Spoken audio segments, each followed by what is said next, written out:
Donc sur ce thème de la responsabilité sociale et culturelle des acteurs, je vais demander à André Coupa de nous présenter en quelques mots, ou quelques pages, je ne sais pas André.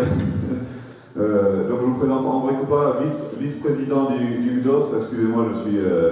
peut-être que vous ne savez pas, mais également je le connais depuis des années, grand champion en aviron également, 3 fois champion du monde, président du club du Cercle de l'Aviron de Châlons pendant pratiquement 10 ans, toujours actif au club, actif partout d'ailleurs. Il a été dans sa vie professionnelle, il a fini principal à Muxy, si je ne me trompe pas, professeur de sport au départ, et puis toute une carrière pour finir principal à Muxy, où il m'avait déjà proposé d'être moteur avec lui, toujours vers les enfants et vers les jeunes et vers les valeurs de l'olympisme. Donc je pense que tu es très bien à ta place ici. Vous m'excuserez le tutoiement aussi pour certains d'entre vous, ça fait quelques années qu'on est ensemble, donc on va pas faire semblant de se vous voyez. Je t'en prie, André. Merci, Vaillant, de tes propos à mon égard. Donc, présentation du thème, la responsabilité sociale et culturelle des acteurs du monde que vous êtes. J'ai une lourde tâche de remplacer André Leclerc, qui est le président du comité français Pierre de Coubertin, qui est souffrant et à qui nous souhaitons le meilleur rétablissement. Il vous aurait sans doute, sans aucun doute, parlé mieux que moi de ce thème. Mais je vais quand même m'appuyer sur sa chronique dans la Gazette Pierre de Coubertin, où il soutient fortement la nouvelle devise des Jeux Olympiques. Plus haut, plus fort, plus loin et ensemble. Et c'est effectivement, normalement il y a une diapo pour ces valeurs. Cette nouvelle devise, depuis les Jeux de Tokyo, ajoute le mot « ensemble » qui souligne le besoin de solidarité de tous, une valeur indispensable.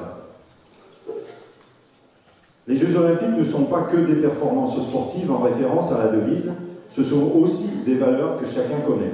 L'excellence, l'amitié, le respect, la citoyenneté, la fraternité, qui sont aussi dans la salle. Et si je cite ces valeurs de la République, liberté, égalité, fraternité, qui ont pour effet de faire que socialement on puisse vivre ensemble, je peux affirmer que les valeurs de l'olympisme sont en phase avec les valeurs de la République. Les valeurs de l'olympisme ont un rôle social important, et c'est à travers le sport, à travers la pratique du sport dans le milieu associatif, et j'y tiens, que les valeurs peuvent être transmises. Pour aller plus en détail sur ce que peut apporter le sport comme outil social, je citerai Gilles Lecoq, qui est vice-président du comité français Pierre de Coubertin, et qui, à travers 4 thématiques que l'on peut évaluer, cite effectivement ces 4 thématiques pour l'impact social et l'héritage culturel de Paris 2024. La première, le sport comme vecteur de santé et de bien-être, on en a parlé. Le sport pour l'éducation à la citoyenneté. Le sport pour l'inclusion, la solidarité et l'égalité. Et le sport pour l'environnement. Ce qui confirme, si besoin, que le sport est un élément indispensable à la vie sociale. Imaginez la société actuelle sans association, qu'elle soit sportive, culturelle ou sociale, qui ferait une part éducative que d'autres ne font pas, qui ferait que les personnes se rencontrent, échangent, s'aident, progressent, confrontent leurs idées et se dépassent. On ne peut pas dire qu'actuellement, tout va bien dans le meilleur des mondes, vu certains comportements, la violence, les incivilités, les crimes, la drogue, le harcèlement, le non-respect des règles, etc., etc. Pour renforcer ce rôle social et éducatif du sport, les associations sportives surtout sont sollicitées quand il faut prendre en charge des difficultés comportementales. Malgré cela, bien qu'au niveau local, départemental et régional, dans les discours politiques, il y ait des félicitations pour le rôle social mené par les dirigeants, par les bénévoles toute l'année, pas ou peu de propos au niveau national sur le sport, sur ce qu'il pourrait apporter dans le mieux vivre ensemble. On a parlé de budget. Le budget du sport national, c'est 0,15% du budget national. C'est significatif aussi de l'intérêt national du sport. Malgré tout ce qui a été dit précédemment. Le sport est indispensable pour ses valeurs éducatives essentielles, mais aussi par son aspect culturel. la connaissance des événements qui ont construit l'histoire et l'adaptation au monde qui change. La nouvelle devise est un exemple. Il a été ajouté « ensemble » par besoin de solidarité. Pour faire comprendre l'ajout de ce terme « ensemble », il faut faire savoir, transmettre, expliquer, grâce au volet culturel du sport et de l'olympisme. La connaissance de l'histoire et celle des Jeux olympiques, pour tout ce qui nous concerne, participe à la transmission des valeurs, aide à mieux vivre ensemble. Il est essentiel de savoir pour comprendre et accepter l'art et les différences. Il est incontournable également d'éduquer à la pratique sportive quotidienne, car celle-ci a des effets positifs sur la santé. Les données sur la pratique sportive des plus jeunes, notamment, montrent que nos enfants ne sont pas actifs et que leur inactivité d'aujourd'hui aura des effets néfastes sur leur état de santé de demain. Vous avez effectivement un certain nombre de chiffres qui mettent en évidence le besoin de pratique de sport pour simplement l'aspect santé. Un discours renforcé quotidien, porté par les différents acteurs, est primordial pour nos jeunes afin de lutter contre une sédentarité accrue pour cette génération écran. Un autre aspect du bénéfice de la pratique du sport est l'acquisition de compétences et le développement de qualités.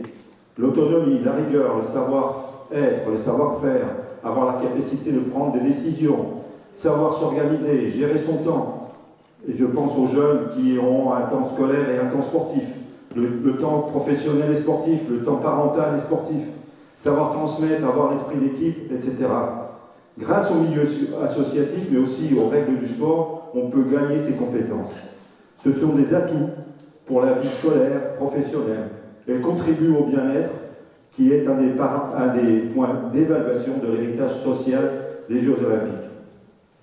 Alors pour revenir sur la question quel héritage social laisseront les Jeux à Paris en 2024, la question aussi est de savoir ce que l'on attend. Pour moi, renforcer le discours quotidien des acteurs et soutenir ces acteurs. Sensibiliser, convaincre sur l'intérêt de faire du sport dans le milieu associatif, scolaire. Transmettre des valeurs pour mieux vivre ensemble. Faire une nation, une région sportive, un département de Saône-et-Loire sportif, en insistant sur le comportement citoyen des personnes et pour des résultats de haut niveau en nombre. Pour ce faire, je reprends volontiers la devise « plus haut, plus fort, plus loin, ensemble ». J'insiste sur « ensemble » avec les associations, avec les bénévoles, avec les professionnels, avec les parents, avec l'éducation nationale, avec les collectivités, les mairies, les intercommunalités, les conseils départementaux, la région et l'État. Et j'oserais dire la presse, qui pourrait faire beaucoup mieux, ce n'est que mon avis. Dans notre département, nous avons des acteurs convaincus que vous êtes, qui prônent des valeurs, et on va en débattre à l'instant. Merci. Liliane Lissier, directrice académique de l'Éducation nationale, ancienne athlète, heptathlonienne, si je ne me trompe, en équipe de France, à prendre la parole. Vous êtes arrivé en Saône-et-Loire depuis peu. Et donc, je vais vous demander de nous parler du dispositif en accord avec l'Éducation nationale et les échanges avec le Paris 2024 sur le développement du sport à l'école, avec les 30 minutes au primaire, si je ne me trompe, ou les 2 heures de sport hebdomadaires dans les collèges et lycées. Est-ce que vous voulez bien nous exposer ce dispositif? Oui, bien sûr. Alors ces 2 dispositifs s'inscrivent bien sûr, comme il a été présenté, dans le cadre de Paris 2024, puisque en fait ils ont été initiés par Paris 2024 dans la perspective, ça a été aussi dit, de l'héritage des Jeux Olympiques, lancés conjointement par le ministère de l'Éducation nationale, le ministère des Sports et le Comité national olympique et sportif français. Voilà, donc les 30 minutes d'APQ, on appelle APQ, activité physique quotidienne, son objectif c'est d'avoir des enfants qui sont en bonne santé, qui soient à l'aise dans leur corps, ce qui leur permet au quotidien aussi de mieux apprendre à l'école. Alors le constat, vous l'avez dit Monsieur Coupa, 80% des enfants ne satisfont pas, on va dire, aux recommandations de l'OMS, l'Organisation mondiale de la santé, qui préconise 60 minutes d'activité physique par jour. Mais au-delà de ça, le constat aujourd'hui, et ce constat il a été bien sûr augmenté avec le phénomène de la crise sanitaire que nous avons connue, ce sont 34% des enfants de 2 à 7 ans et 21% des enfants de 8 à 17 ans qui sont en situation de surpoids ou d'obésité. Donc effectivement, c'est une inquiétude que nous portons tous. Nous avons une responsabilité par rapport à ces jeunes. Et le ministère a lancé donc en 2020 ce dispositif, 30 minutes d'activité physique quotidienne de manière expérimentale. Et donc, nous avons la généralisation dès cette année. Donc, ces 30 minutes ne remplacent pas l'éducation physique et sportive, puisque dans les programmes de l'éducation nationale à l'école primaire, il y a 3 heures de EPS qui doivent être mises en place. C'est donc bien sûr en plus de ces 3 heures. Et les enfants, les jours où ils n'ont pas d'EPS, ce sont effectivement les recommandations que nous avons portées aux écoles, doivent mettre en place ces 30 minutes. Donc ces 30 minutes peuvent prendre des formes différentes. Ça peut être des temps qui se passent sur la récréation, ça peut être des temps dédiés plus particulièrement, des pauses actives aussi entre différentes activités dans la journée, c'est-à-dire ça peut être des temps fractionnés ou des temps continus. Donc les enseignants les organisent comme ils le souhaitent et ils peuvent aussi faire appel à des partenaires sportifs. Voilà, donc les associations peuvent aussi venir intervenir sur ces temps. Voilà donc pour les 30 minutes d'activité physique.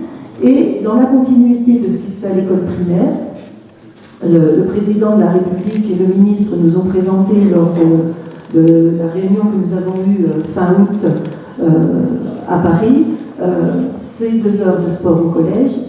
Effectivement, ils viennent en continuité. Ils ne remplacent pas non plus l'éducation physique et sportive. Je rappelle 4 heures de PS en 6e et 3 heures de PS dans les autres niveaux de classe. Ils viennent en complément. Et le but est effectivement de remobiliser les jeunes qui sont en décrochage de pratique et d'activité physique. J'associerai sportif, mais c'est surtout de l'activité physique que nous avons besoin de développer chez ces jeunes. Et donc, cet horaire se fait sur un temps hors scolaire, avec des aménagements horaires, et donc de permettre à des jeunes de rejoindre des clubs sportifs ou des associations qui sont des associations de jeunesse, mais qui ont un agrément, pour pouvoir encadrer ces jeunes. Nous sommes le département expérimentateur pour l'Académie de Dijon. Alors, nous avons 165 collèges dans l'ensemble des 30 académies qui se sont portés volontaires. Alors, les établissements doivent être volontaires, et le département a été choisi comme volontaire d'office. Voilà, donc, et donc dans le département, nous avons actuellement 5 établissements qui vont expérimenter. Nous allons essayer, puisque nous venons d'avoir l'accord, de pouvoir intégrer quelques établissements si certains étaient volontaires à partir de maintenant, mais la liste a été arrêtée. Donc ce dispositif permet à des associations qui sont éligibles, qui sont des associations qui sont affiliées à une fédération sportive agréée ou des associations sportives agréées jeunesse éducation populaire, de pouvoir bénéficier d'une subvention pour l'encadrement de ces temps d'activité. Voilà, donc je pense avoir fait le contour de ces 2 dispositifs. Je crois que vous m'aviez aussi posé une question sur Génération 2024. Oui, voilà, donc ils s'inscrivent dans le cadre de Génération 2024 et Génération 2024, ce sont des établissements qui ont obtenu un label sur des projets structurants avec des associations qui s'appuient sur des partenariats avec des associations sportives, donc avec des projets établis et notamment des participations à des manifestations dans le cadre de la semaine des Jeux olympiques et des Jeux paralympiques, qui puissent participer et organiser des activités sportives en dehors, on va dire, de tout ce qui se fait déjà dans le cadre de l'éducation nationale. Et donc dans le département, nous avons 20 écoles 15 collèges et 5 lycées qui sont labellisés. Et vous possédez mes questions, elles étaient pour plus tard, mais c'est parfait comme ça. Ça a été extrêmement complet. Juste une petite question peut-être qui est un petit peu plus poil, on va dire. Quelle est l'adhésion du monde éducatif, je pense des enseignants, à mettre en œuvre ces nouvelles pratiques sur cette année? On sait très bien qu'on leur en demande aussi sur d'autres activités que le sport, à réussir à intégrer dans un emploi du temps qui est déjà plein. Quel retour avez-vous eu là-dessus?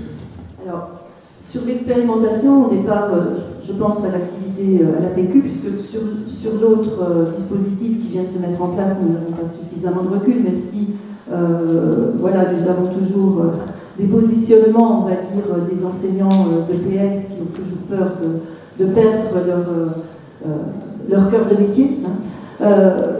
Donc sur l'activité physique quotidienne, au départ, ça a beaucoup questionné la profession. J'ai envie de dire, après, c'est la manière dont ça a été piloté et engagé par les IUL de circonscription et le pilotage que l'on a pu conduire au niveau départemental. Là, nous sommes dans une phase de généralisation et donc nous avons mis en place des formations pour les enseignants dans chaque circonscription. Tous les directeurs d'école, tous les nouveaux titulaires, enfin voilà, toute une partie de nos enseignants vont recevoir ces formations. Et dans les formations qui sont proposées, il y a aussi des temps dédiés, même si c'est des formations qui ne sont pas spécifiques pour les activités physiques et sportives. Il y a des temps qui sont dédiés, comment intégrer par exemple une séquence de français, une séquence d'histoire-géographie, avec des activités physiques comme support aussi. Parce que ça, cette interdisciplinarité est un enjeu fort pour que l'on puisse augmenter le temps de pratique de nos jeunes. Oui, effectivement. Et une dernière question. Là, on sait qu'on est motivé, et c'est bien normal, par Paris 2024. Comment vous voyez l'évolution de ce dispositif au-delà de 2024, l'inscription de cette volonté, vous l'avez dit, hein, c'est aussi pour la santé de nos enfants et faire rentrer dans l'habitude des enfants à pratiquer une activité sportive. Comment vous arrivez à avoir une vision sur cette dynamique au-delà de 2024? Alors, je ne vais pas me projeter à la place du ministère pour l'Éducation nationale. Pour autant, ce souhait de généralisation, et je pense que nous aurons aussi une généralisation du dispositif des œuvres de sport au collège, je crois qu'effectivement c'est un enjeu fort pour notre société d'avoir une nation qui soit en bonne santé et des jeunes qui soient bien dans leur corps. On sait que c'est très important, ça a toujours été le souci des politiques, hein, que la nation soit forte, soit en bonne santé, soit sportive. Et je pense que nous avons tout intérêt à ce que ces dispositifs s'installent pleinement et fassent partie finalement du quotidien dans l'éducation nationale. C'est notre responsabilité aussi. Merci beaucoup, Madame Missier. Je vous remercie. Je vais passer maintenant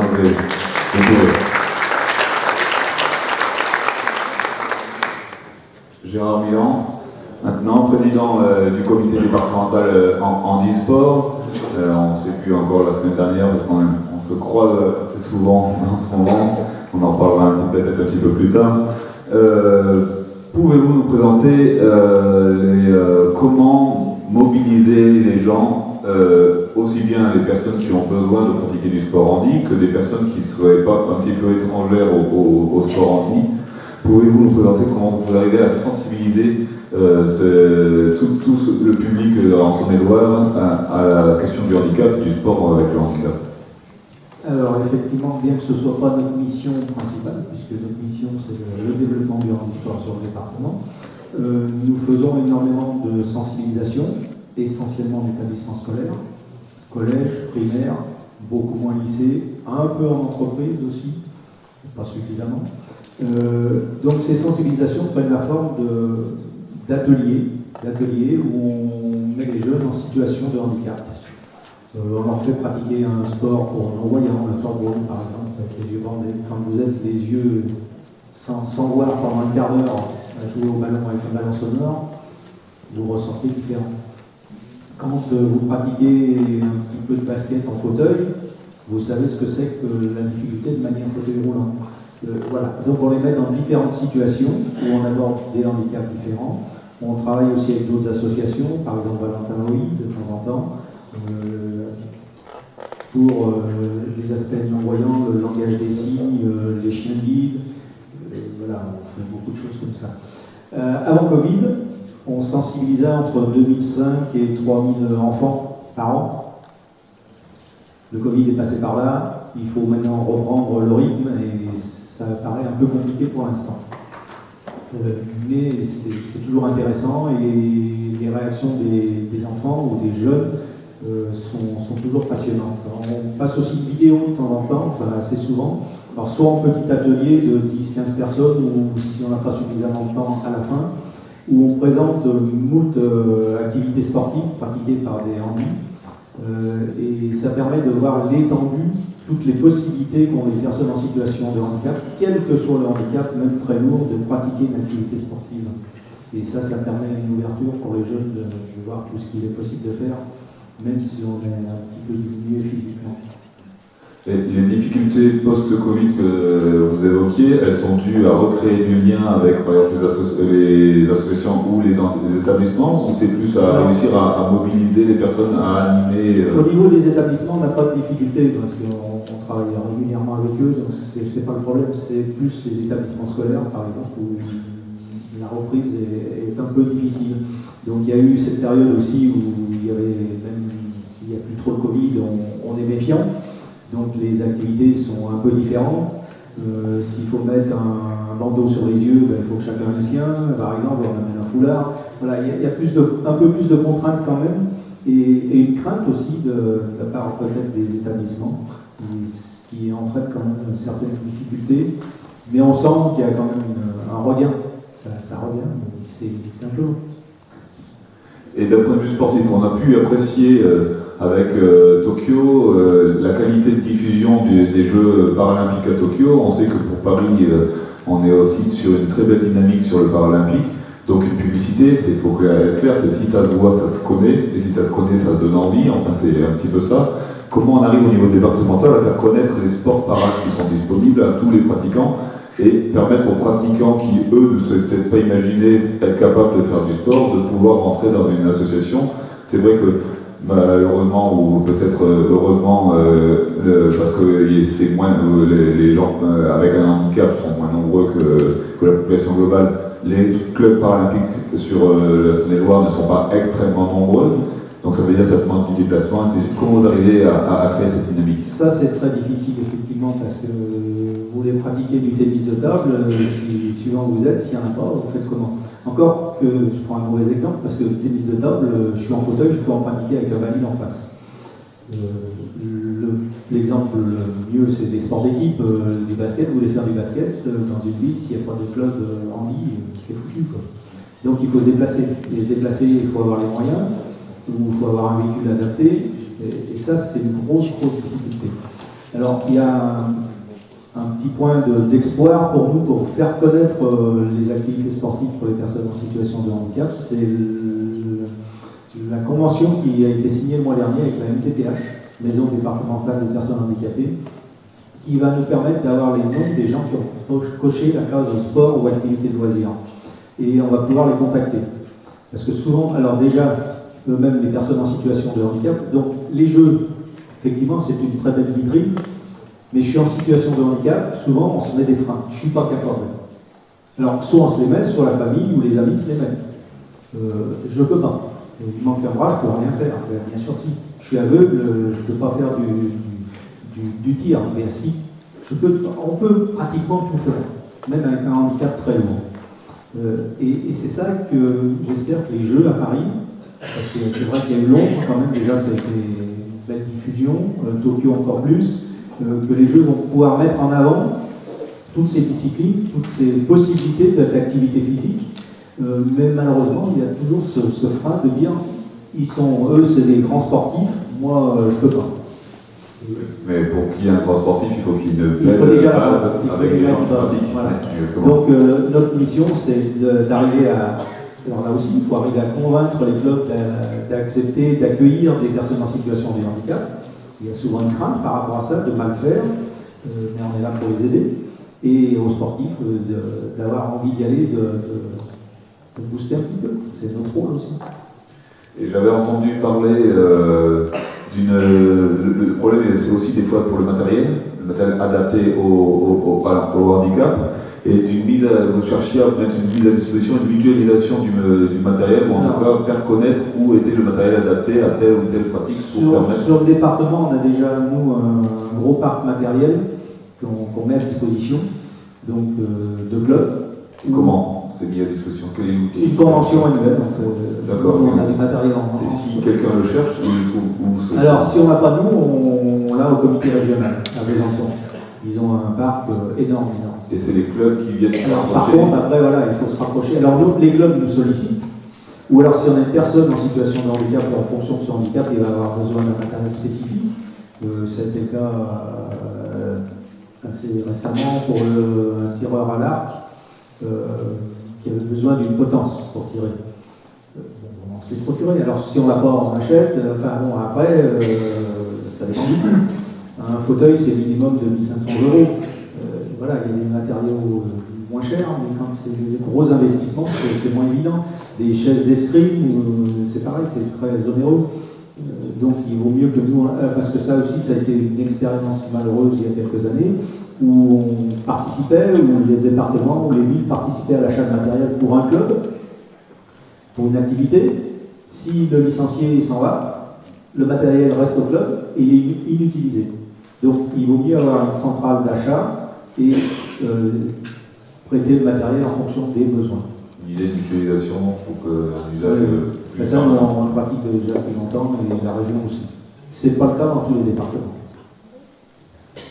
Merci Vera.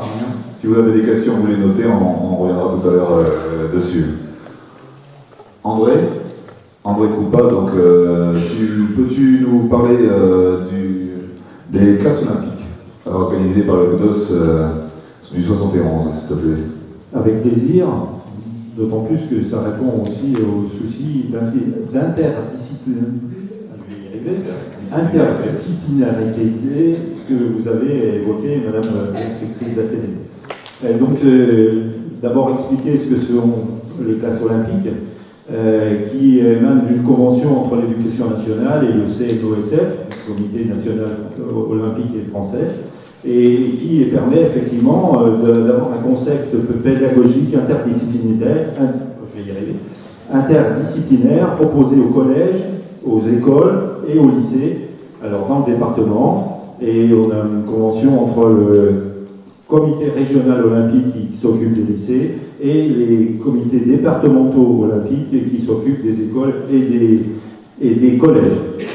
C'est une éducation par l'olympisme, par la culture de l'olympisme, par son histoire et surtout par ses valeurs. Le but, c'est de sensibiliser les jeunes à la pratique du sport, bien évidemment, favoriser les réseaux interdisciplinaires dans l'établissement, et ce, par la mise en forme d'un projet commun. C'est un dispositif pédagogique, et donc la pédagogie appartient aux enseignants, à l'équipe pédagogique, avec bien évidemment les principaux, les directeurs et d'autres personnels.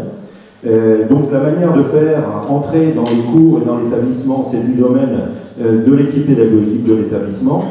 Le choix d'une classe ou d'un niveau de classe ou de tout l'établissement dans ce dispositif, c'est aussi un choix de l'équipe pédagogique. Le choix des modules, on propose effectivement 7 ou 8 modules, mais encore une fois, c'est l'équipe pédagogique qui choisit le nombre de modules et les modules. Quand je parle de modules, ça peut être histoire et sport, ça peut être langue et sport, ça peut être sport et partage, on vient d'en parler avec Gérard, sensibilisation à l'handisport, à la citoyenneté, au fair play, ça peut être sport et art, etc. Il y a effectivement un choix important. Un seul module obligatoire, parce qu'on est conscient effectivement que la santé est primordiale, c'est le module sport-santé. Et là, nous apportons effectivement une aide à chaque établissement, puisque ce sont les médecins du comité départemental olympique de Saône-et-Loire qui interviennent dans chaque établissement à la demande des établissements au niveau de la période et au niveau du nombre pour intervenir sur ce thème. Le CDOS a fourni une aide matérielle par des expositions. Nous avons 9 expositions que nous mettons à disposition. On a un quiz, on a d'autres matériels que l'on met à disposition. On a une aide humaine pour faciliter effectivement la mise en place. Je le rappelle, les médecins, mais aussi chaque établissement qui entre dans ce dispositif a un parrain ou une marraine cette personne intervient. C'est toujours des personnes qui ont un palmarès de haut niveau et qui interviennent pour faire état de leur expérience, faire état de leur engagement et motiver les jeunes effectivement à faire la pratique, mais aussi à aller un peu plus haut. Et donc c'est effectivement une aide importante. Et aussi, une deuxième aide importante pour l'établissement, qui est faite par le CDOS, c'est la mise en relation avec les associations ou les intervenants quand ils font des actions. Et l'aide financière, on peut pas faire grand-chose si on n'a pas quelques moyens, et notamment par rapport à la réponse aux projets que chaque établissement formule. Eh bien, nous avons un budget qui est grâce au département, grâce à l'ANS, grâce à un partenaire et grâce au CDOS qui permet, en fonction du nombre d'élèves, de réaliser un certain nombre de parties ou complètement des projets qui sont formulés par l'établissement. Je cite un exemple, par exemple, pour la santé, mais aussi par rapport à l'aide financière. On a acheté, avec ce budget, des vélos dans un établissement parce que les enseignants ont jugé qu'effectivement, un certain nombre d'élèves, et on parle d'obésité, on parle de difficultés, avaient ces difficultés et ne pouvaient pas faire les cycles d'endurance que les élèves devaient faire en cours de PS. Eh bien, ces élèves, au lieu de faire le cycle d'endurance sur des vélos d'appartement, des vélos internes, pouvaient effectivement participer au cours de PS avec leurs difficultés, mais en tout cas n'étaient pas exclus du cours de PS et ils participaient. Et donc c'est un des projets d'un collège qui a été justement favorisé par ces classes olympiques. Donc je pense qu'effectivement c'était vraiment très important. Aide morale aussi, par la labellisation de l'établissement. Et on labellise et on reconnaît effectivement le projet, on reconnaît le nombre d'enseignants qui sont impliqués et le bienfait effectivement de cet engagement. En Saône-et-Loire, pour aller un peu plus loin dans les chiffres, effectivement, on a commencé, le CDOS à 71 a commencé en 2018 par un collège. Et depuis effectivement l'attribution des Jeux Olympiques, la progression est importante puisque nous en sommes à 14 établissements, 3 écoles, 10 collèges et une maison familiale et rurale. Ce qui fait qu'il y a 117 classes, il y a 3144 élèves qui participent à cette action et à qui on inculque des valeurs. Je pense que effectivement l'objectif c'est vraiment de faire participer les élèves à ces valeurs et de leur donner le sens de ces valeurs et qu'ils puissent effectivement eux aussi les transmettre. Et ça me donne un autre exemple, c'est que des élèves qui ont subi, enfin pas subi, mais ont participé, ont eu la chance de participer en étant sixième à cet esprit, à cet état d'esprit de valeurs olympiques, qui maintenant sont en troisième, prennent en charge des élèves de sixième sur des différentes actions qui ont été menées par le collège. Et je trouve qu'effectivement, là, il y a l'acquisition de valeurs, mais aussi la transmission de valeurs.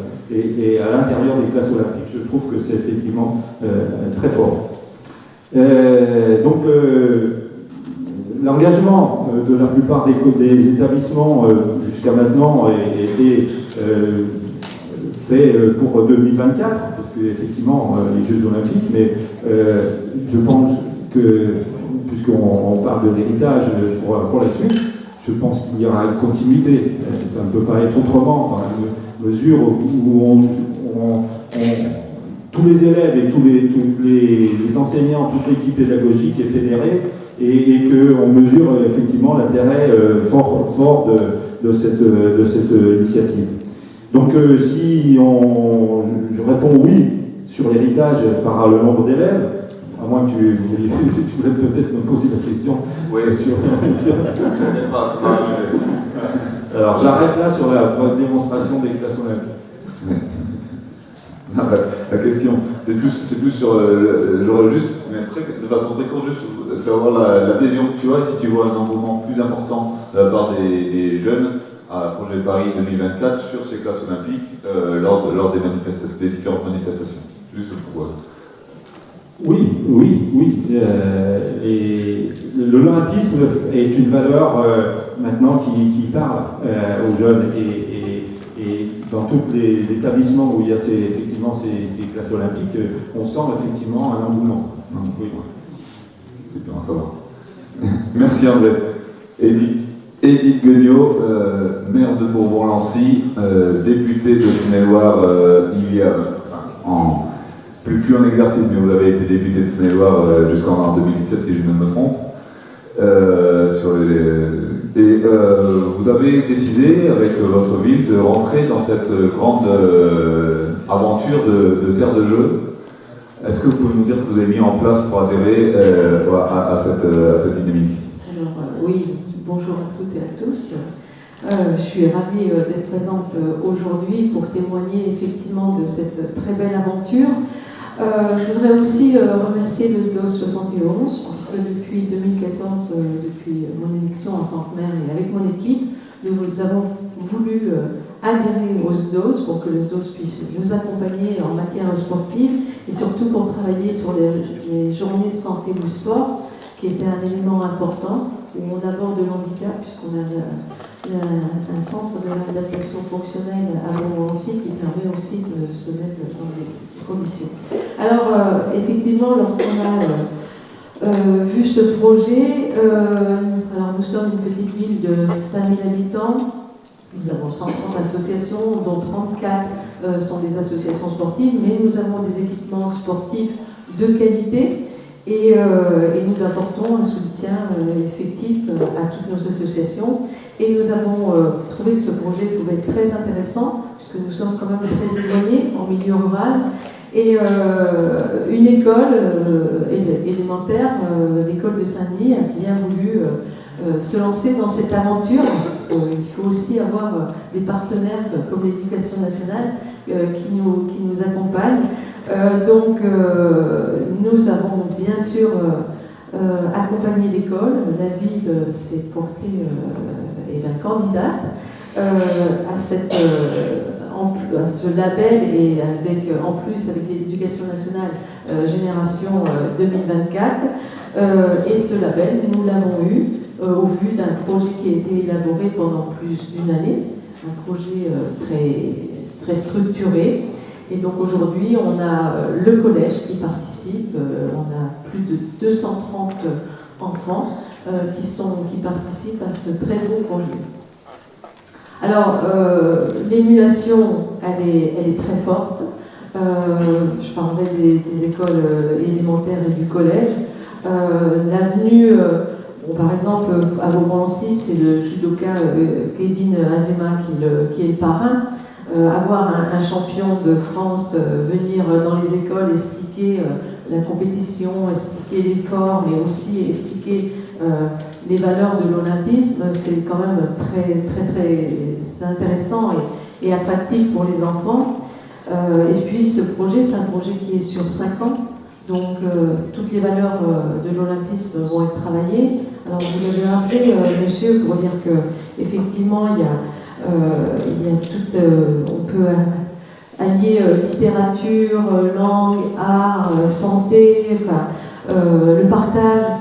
les valeurs aussi, aujourd'hui, aussi les valeurs de la République, hein, parce qu'on parle aussi beaucoup d'égalité, et moi, je pense aussi que cette égalité femmes-hommes, qui est aussi reportée dans tous ces ateliers, ce qui est très intéressant. Voilà, donc c'est une philosophie de vie qui est quand même intéressante à inculquer à nos enfants, où aujourd'hui notre société est quand même particulièrement compliquée, je dirais malade, et après le Covid, il y a eu l'avant-Covid, on aurait pu espérer que le Covid aurait pu améliorer les relations, sauf qu'aujourd'hui il y a une violence quand même dans les écoles maternelles, même dans les écoles, et qu'aujourd'hui d'inculquer toutes ces valeurs de l'olympisme, pour nous c'est très très intéressant. Et je voudrais rappeler aussi que la ville de Bourg-en-Lancy, depuis des années, a 3 animateurs sportifs diplômés qui interviennent dans les écoles, et l'école élémentaire et le collège, même si c'est d'une compétence départementale, mais nous avons toujours eu ce souhait, et nous mettons aussi nos personnes à disposition pour les petites communes qui sont aux alentours de Bourg-en-Lancy, pour permettre de valoriser le sport, de faire connaître le sport, voilà, nos actions. Voilà comment vous inscrivez dans Terre de Jeux 2024. Est-ce que vous arrivez, vous avez des outils, imaginez des choses pour arriver à faire, comme vous l'avez très bien dit, bouger, on va dire comme ça, bouger les jeunes, arriver à fédérer autour de ce projet Terre de Jeux 2024 pour que vous sentiez une dynamique globale au-delà du scolaire, mais aussi, on va dire, dans l'ensemble de votre communauté de communes ou de votre commune? Notre commune, oui, parce nous avons la chance d'avoir des associations dynamiques. Donc effectivement, nous travaillons avec les associations sportives. Donc là aussi, ça crée du lien, ça crée une dynamique. Et tout le monde joue le jeu, c'est bien le cas. Et aujourd'hui, on s'aperçoit qu'après la période Covid, eh bien, il y a plus d'adhésion au sport. Il y a on voit que, par exemple, on a une association de basket, voilà, il y a beaucoup maintenant de participants, d'adhérents. Effectivement, avant de revenir à vos questions, ça a été projeté à un moment donné quand André a fait sa présentation sur un sondage qui était là pour dire comment les Français voyaient les Jeux Olympiques de Paris 2024, Jeux Olympiques et Paralympiques de Paris 2024. Il y avait 47% des Français qui étaient indifférents et 19% inquiets. Ça fait quand même un sondage où ça paraît énorme par rapport à cet événement. Et à contrario, on avait 54% des personnes qui disaient qu'ils allaient regarder les Jeux Olympiques à la télé. Et si on en croit ça, il y avait 12% des Français qui comptaient acheter un billet. 12% des Français, un certain ratio de 7 millions de personnes, c'est un succès colossal pour les Jeux, hein, je veux dire, faut pas l'oublier. Donc il faut faire attention avec les chiffres. Bien sûr que les gens sont inquiets parce que le Français est inquiet, il faut quand même le dire, à la base. Mais je pense que toutes ces dynamiques vont amener les gens à adhérer au fur et à mesure à ce projet de Paris 2024 et la chance que représente le fait de recevoir les Jeux en France. Après on passe aux questions, juste une petite dernière question, parce que moi qui suis sportif de haut niveau, j'ai fait 4 fois les Jeux et il y a des choses qui m'ont animé. On parle beaucoup d'inclusion, de sport pour tous, de permettre aux gens d'adhérer à l'activité physique d'un point de vue santé, mais qu'est-ce qu'on a fait de l'esprit de compétition? Qui, alors c'est une question ouverte, parce que c'est pas un piège, vous n'allez pas pouvoir me répondre en ligne comme ça, qui a le devoir d'éduquer à cet esprit de compétition qui est quand même nécessaire lorsqu'on veut faire du haut niveau? Et c'est comme ça qu'il y ait la vérité sur les Jeux Olympiques et Paralympiques. Un de vous essayez de répondre à ça?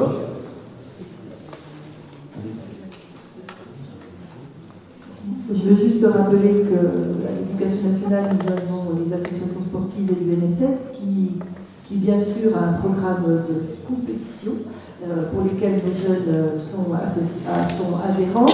Et dans le département, nous avons plus de 30% des jeunes qui participent à ces compétitions sportives qui sont organisées dans le cadre de l'UNSS. Alors, il est vrai qu'après, le lien avec les autres associations sportives se fait plus ou moins, mais effectivement, on a bien cet esprit d'organisation aussi des compétitions. Mais vous avez bien vu qu'on n'a pas, c'est pas le seul objectif de nos pratiques. Pour compléter, et je pense que vous avez parlé d'association, effectivement en relation avec l'UNSS, mais je pense que à la base, les associations ont ce rôle, effectivement, de former, de sensibiliser à la compétition, à la performance. Après, il y a des relais. Et effectivement, c'est le thème de cet après-midi avec la Maison de la Performance et le CRET de Dijon qui, effectivement, arrivé à un certain niveau, effectivement, s'occupe effectivement des athlètes qui sont en devenir et qui sont de haut niveau. Mais effectivement, il y a toute la structuration association, ensuite comité départemental, comité régional dans chaque fédération pour justement essayer de sortir et de faire en sorte que les jeunes puissent aller au plus haut niveau. Moi, je dirais simplement quelques mots. Je pense que on a tous une responsabilité, hein, que ce soit l'éducation nationale, que ce soit les associations. Aujourd'hui, il faut aussi donner les moyens peut-être aux associations qui sont plus en milieu urbain, hein, parce que pour permettre l'adhésion au sport, mais le sens de l'effort, effectivement, il faut l'inculquer. Et on voit bien que sur nos territoires, on a quand même quelques pépites. Il y a quand même un vivier. Et je ne sais pas si dans toutes les communes, vous avez quelques sportifs qui vont faire du sport de haut niveau. Et je pense que ça, c'est déjà très important d'avoir des infrastructures, de permettre de faire du sport. Mais aussi, il faut que les collectivités aient des moyens. Alors aujourd'hui, vous savez, les conditions, tout est compliqué. Mais c'est une volonté politique aussi d'accompagner le sport. Et enfin, pour Montmorency, nous sommes dans cette démarche-là. Merci beaucoup. Je vous invite à poser vos questions.